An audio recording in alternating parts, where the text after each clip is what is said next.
Welcome to New Possibilities. I speak truth to power without fear. So, this is the follow up to my series on the Amber Guyger trial.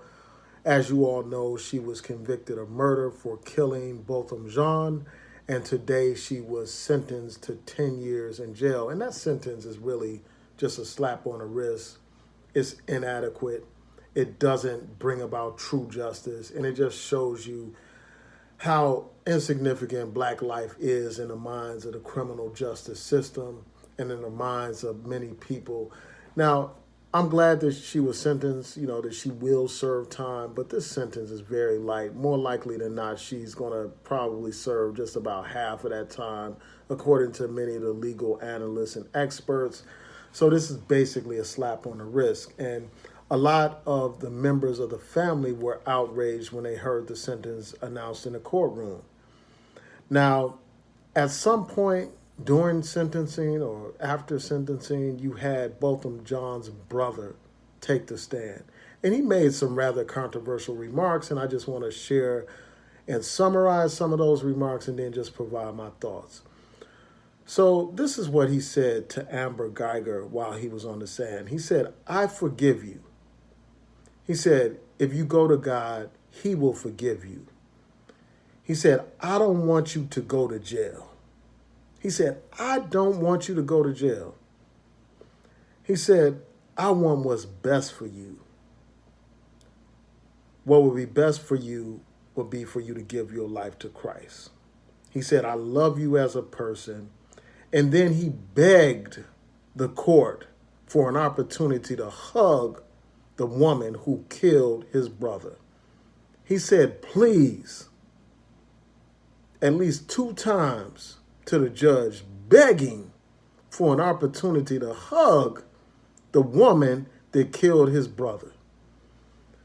Now, when I heard this stuff, all I could do was shake my head in disgust. I mean, this whole case has been a case study in Coonology. I mean, first you had that Uncle Ruckus sheriff get up there and testify in defense of Amber Guyger. And then after Amber Guyger was sentenced, you had this Uncle Ruckus mammy police officer, black woman police officer, proceed to comfort her by rubbing her fingers through Amber Guyger's hair.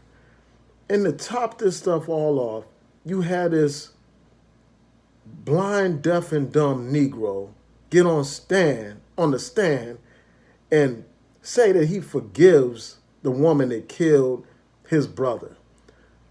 This blind, deaf, and dumb young person actually said he didn't want her to go to jail. Actually said that he wanted what's best for her. Actually begged for an opportunity to hug this killer.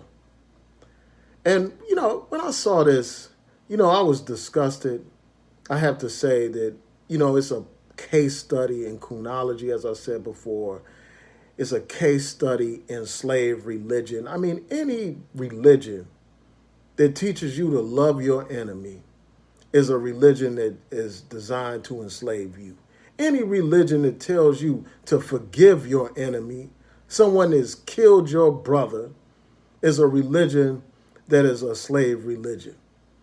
Any religion that tells you that it's something godlike for, saying that you want what's best for somebody that harmed you and yours is a slave religion.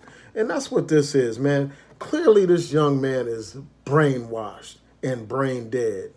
It's like he's believing in that slave religion. That's the religion that taught you to be obedient, that taught you to love your enemies, that taught you to turn the other cheek and all that other stuff. The religion that taught you to be a good slave for the white man.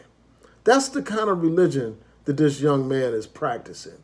A religion that makes you blind, deaf, and dumb to the facts. Here you had this young brother snuffed out, a young professional, educated black man killed at the hands of this white woman who was out of her mind. And you got this Uncle Ruckus coon brother, praying for the forgiveness of this killer, talking about he don't want her to go to jail. To hell with that. She's lucky that all she got was 10 years. She's lucky she didn't get life in prison. She's lucky that she didn't get the death penalty.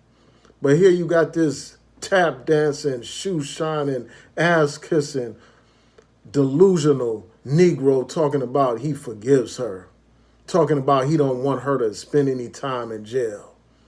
Again, I have to ask, what the hell is wrong with some of our people?